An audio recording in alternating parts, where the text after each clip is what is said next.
If you've lost weight before, put it back on, maybe done this a few times over months and years, and all of a sudden it's a few years down the track and you're in the exact same position or maybe worse, this is going to be a super valuable training for you. Most people have lost weight at some point, right? And that generally isn't the most difficult part. It's actually keeping it off, which is the problem. And you go through these fat loss phases where you put in a whole heap of effort, sacrifice a few weeks, give up the foods that you love, go through all this hard work, right? Only for it to all come back on within a few months or across a year. And obviously for most people, the answer is to just go back into another fat loss phase. But every time you do it, it feels like it's getting a little bit harder. And that's normal, because that's exactly what the body is designed to do. It's pretty much a protective mechanism. And the reason this keeps happening is it's really not that well explained as to what you need to do once you finish these fat loss phases. The industry kind of sets you up for failure a little bit, and it's not that you don't have discipline, willpower, motivation, like you just went through a really hard, grueling fat loss phase. It is literally just the fact that there is a very predictable and definitive process once you do finish a fat loss phase that has to be undertaken. Otherwise, that weight is going to come back on very, very quickly. Now, the good thing for you, like I said, is that this process is predictable. You can do step one, which is lose the fat. Now we've just got to layer in this step two to get you to this place where you do lose that body fat, but we get you back into a position with your food so you can easily maintain that new physique whilst having that food flexibility and freedom that you really, really want. And that's what people really talk about when they're thinking sustainable results. It's getting to the body or the leanness and having the confidence and the happiness that you really desire, but you don't have to feel like you're dieting the whole time in order to maintain it. And that's a scenario where you can go on a holiday on a week's notice and not worry about how you're gonna look. So most people do a 4-week panic diet before they're about to go away, and the lead up to a holiday is always stressful. You can order clothes online and be really, really confident that they're gonna look good on your body because you just know that you have that confidence in your body, and you don't have this lingering thing in the back of your head where your body's always kind of dictating every move and every decision that you make through life. So what I'm gonna do across the rest of this training is take you through that really predictable process that once you finish a deficit, how to get yourself back out of it into a sustainable place where you do have that food freedom and can maintain your body relatively easy, and show you step by step that predictable process and what's going on and why it needs to be done so you don't go through this diet rebound cycle again. So like it says here, we just want to be able to lose fat, go through that deficit, do it once, and that's it. We don't want to have to keep going through these fat loss phases where we're tired, fatigued, hungry, making sacrifices with food. They're not enjoyable. So the sooner that we can just get through this once, get it done and over with, reverse out, and make sure that we never have to do this again, the better. And that's what we're going to try and set up within this, right? So let's get a bit of an understanding of how this all goes down first. So metabolic adaptation is a very normal process within your body, and this is where your metabolism gets down regulated to kind of match the conditions that it's been exposed to over time. So if you start to consume less food than what your body requires to function, so the energy coming in is less than the energy going out, then what's going to happen is your body's going to be more efficient at using the energy that's actually coming in, right? And eventually what's going to happen is if you create that deficit through calories here, basically your body is going to find ways, whether it's pulling energy from other systems, reducing your output, whatever it is, right, to bring the energy that is going out to match the energy that is coming in. And so your metabolism down regulates what it's exposed to over time. So how fat loss phase actually works in the process of losing the fat, like I said, you've got to create a deficit. So the energy that's coming in through food is underneath the energy that's going out through the body. So that's how we create that deficit there, and that's where fat loss will occur. But your body is going to try and catch this up. And as you can see from this graph here, we have on the top here body weight, and then the calories that we're targeting across the fat loss phase. So you can see here that we get a pretty steady drop in body weight across this period of time, which is obviously what we want in a fat loss phase. But in order to create this fat loss, we need to be able to drop in calories down below maintenance. If we use here, basically what you can see is that we've created a deficit and it's created fat loss, right? But eventually that fat loss is stalled. So we need to drop calories down a little bit further. We follow these calories for a little while, we get another stall in fat loss. And basically every time you hit a stall, that basically means that your body has down-regulated itself to a new maintenance calorie intake. So in order to push fat loss along a little bit further, you have to create another deficit by dropping calories. So this is a very normal process. People get scared about their metabolism down-regulating, and is it gonna lower my maintenance calories? Yes, in the process of losing fat, your maintenance calories will come down. But what we're going to talk about later is how to actually restore them. So if your maintenance calories come down, it's not stuck there forever, unless that's the only thing that you expose your body to over a long period of time. Like I said at the start of this, your maintenance calories adapts to whatever you expose it to. So if you expose it to more food, your maintenance calories are going to push up. If you expose it to less food, it's going to move down. But it's always in this battle to keep energy in, matching energy out. Basically, at the finish line, right? So at the end of the deficit, this is where people start to go wrong. They either, because they don't know how to restore their maintenance calories post-deficit, they're either doing one of two things.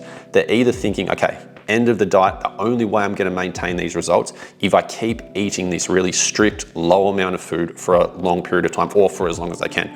Inevitably, that is going to break, because what you do in a deficit is not meant to be sustained.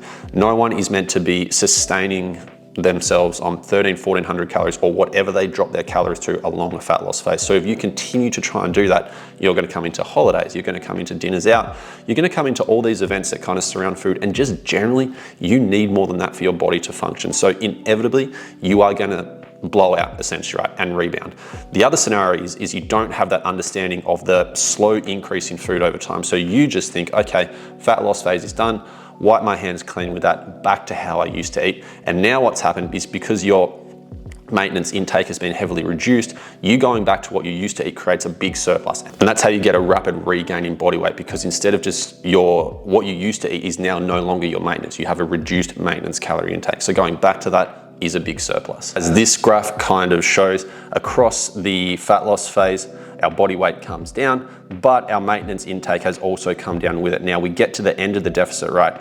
And people start eating well above their maintenance, whether that's a few weeks down the track because they're trying to hold strong with the low maintenance calories intake and they eventually blow out, or they just, again, don't have that understanding that you can't just go straight back to eating how you used to. So we get a rapid gain in weight. And how this looks over time when you start to cycle through these periods, right, is that every time we go into one of these deficits, we do get fat loss, right? So you can see here by this dotted line, we get fat loss each time we go into a deficit. But what you'll see here is that our maintenance calories across this time doesn't fully restore. Now, this is where it becomes problematic, because if you go into a deficit and your maintenance calories reduces, if we put some numbers on it, let's say you start with a maintenance calories of 1,800, you go through a fat loss phase, your end maintenance calories are 1,400, right? And you lose 5 kilos during that fat loss phase, but then you rebound and you put those 5 kilos all the way back on. But what doesn't happen is your maintenance calories doesn't fully restore back to 1,800 before you go into the next fat loss phase. So in the next fat loss phase, you're coming in with a maintenance calories of 1,600, but you're starting at the same body weight. You dive into it again, you lose another 5 kilos, but what you'll find is you have to go lower in calories and it actually gets harder. You get to the end of that fat loss phase, you rebound again, the same 5 kilos comes back on, but now your new maintenance is closer to like 1,200. So now you're trying to lose fat from 1,200 calories from the exact same body weight. And you can see how this cycle eventually runs you out of anywhere you can go, because you can't drop your maintenance, you can't drop your calories down any further to lose fat, or you can't make very many drops before you hit that place where you just can't go any lower, but you're at the same body weight. And that's how that cycle can get you really, really stuck. That constant losing fat and rebounding without fully restoring your maintenance calories. This is a really important thing that you need to take away whenever you go into a fat loss phase, right? People talk about the concept of, I want this to be sustainable. Nothing about fat loss is sustainable. There's nothing about going into a calorie deficit that's sustainable for your body. You're eating less food than your body requires to function. So what you'll see, some common signs, especially among women, right, is that obviously the early signs are hunger, fatigue, low energy. But as you go into deficits further and further, and this is talking like when women are spending months and months and months under eating, right, you get things like you start to lose your period, your hair and nails, all of that start to weaken and get brittle. This is the sign that your body is taking away energy from certain systems within your body. You might get sicker more often, really just to survive, to keep the vital functions going, like keeping your heart beating, keeping your lungs going, keeping you actually being able to move, right? It is really scraping the bottom of the barrel and taking away from what are very important systems, but not super essential for survival. So when you think about fat loss, don't think this needs to be a sustainable thing. You need to get in, get the job done, knowing it's going to be unsustainable for the short term, but what you're trying to do is get yourself to a place where you're super happy with your body to then create that sustainability through your nutrition in the long term. Now we come to the concept of reverse dieting. A reverse diet is the process that you need to make sure that whatever body fat you lose, you keep it off for good, and you get to that place where you can be super flexible with your food. So just like I said at the start, where your body's metabolism adapts to what it's exposed to over the time, and as we go through a fat loss phase, it chases it down. So we drop calories, it chases that down to create a new maintenance. We can do the exact reverse on the way back up. Basically, if we take that example we had at the start where they came down from 1,800 calories down to, I think it was around 1,400, and let's say you lose the 5 kilos, right? What you want to do from there is, instead of either trying to maintain that 1,400 calories for life or just go straight back to what you used to eat, you want to add a specific or X amount of food back in, but in a controlled amount, and sit there and watch for body weight to stay stable. As body weight stays stable across 2 weeks, you add a little bit more in, and you gradually chase it up over time. So your body basically goes, you put a bit more food into it, it goes, okay, great, I've got this energy back. Here's the systems and the places that I took it from, send it back to there, revs the body back up. What happens if you add too much back in is it goes, okay, here's that energy back, I'll send it to those systems and all the places I took energy from, but now I've got 400 calories excess worth of energy. I have to do something with this, store as fat. So if we gradually add it back in specific increments over time, it just sends it back to the places it needs to. And that's how you rev your body back up and get back to a higher maintenance calories whilst body fat stays down. And this is the process outlined here. So we add a bit in, watch for body weight to stay stable. Okay, it's been stable, let's add the next bit in. And we just build that up over a period of time until you're at a place, which I'll explain later, that food feels super comfortable and your body's functioning really well. Now, the difficult part about a reverse diet is you could almost explain it like finishing a marathon and you're 100 meters from the finish line and you see the organizers move the finish line 5 kilometers down the road, right? You've just gone through a deficit, which is mentally and physically taxing, and you think you're done. But what you can't do is just let everything off the leash. You still have to be relatively rigid on the way back up, and I generally say for about the first 6 weeks before things really start to loosen up, because you're not getting just a whole heap of food back in, because like I said, that becomes very problematic. What the best way to think about it is that you want to take everything that you're doing in the deficit in terms of food choices, how you're structuring your meals, all that kind of stuff, and just eat a little bit more of it, right? And then we just gradually add a little bit more, and then once maintenance calories are a bit higher, you'll have a heap more flexibility within there, right? So I think generally around the first 6 weeks is what I probably call like the danger zone. If you let the leash off too quickly, you'll rebound. And like I said, mentally, it is very tough, but it's not as bad as undoing the work that you just went through, all the hard work that you just went through in the last 8, 10, 12 weeks of dieting. So this is the exact predictable process that I will go through with 90, 95% of the women that come through coaching, right? So we end the deficit. Straight away, at the end of the deficit, I add in around 200 to 300 calories into their nutrition right now. If they're tracking calories, it's quite easy to do. If it's done through habit-based or meal plans, it's a little bit more intricate, but roughly the addition back in is around 200 to 300 calories, and we just sit there for 2 weeks, right? What we're doing is monitoring body weight, we're monitoring hunger, we're monitoring food focus. And if body weight stays stable for around 2 weeks, we add in another 100 calories. And then we do the exact same thing. Body weight staying stable for around 2 weeks, we add in another 100 calories. And this, like I said, it's very predictable, very repeatable. The hardest thing to do is like keep people mentally in the game, like I said, because it's not like you're adding a stack of food in. So you've got to keep things pretty tight, like I said, for around the first 6 weeks. Once you get 6 weeks into that reverse process and you're about 500 calories or so up from where you finish the deficit, it's a fair amount, it's a fair bit of food extra, right? So things really do start to open up from there. It's just about getting through that first bit. Now, where do I get to? Where do I finish? Where do I need to get my maintenance back to, right? So your maintenance can be taken to literally anything, right? There's a lot of talk within the industry with specific targets. The way that I like to look at it is, right, what is actually the maintenance calories that makes this person feel their absolute best? And I think going off like real subjective data and feelings is better than having this like flat line number target that everyone kind of has to go to, right? So these are the things that I'll base where we kind of finish the maintenance calories up and where they kind of sit long-term for the client. So basically your hunger cues are really in check. You're kind of eating a meal, feeling satiated, not overfull, but feeling satiated, and then getting hungry again about 30 minutes out for your next meal, right? And just tying into that is food just stops dominating your thoughts. When you're in a deficit, all you can think about is food. You'll notice your Instagram feed is just full of cooking because that's the thing that you're like naturally looking at and clicking on. But yeah, essentially when food focus is kind of gone and you're just getting hungry roughly 30 minutes out from your like planned next meal, you feel fueled in the gym and just in daily life. Like your sessions become really good. You're finishing your sessions strong, your lifts are going up.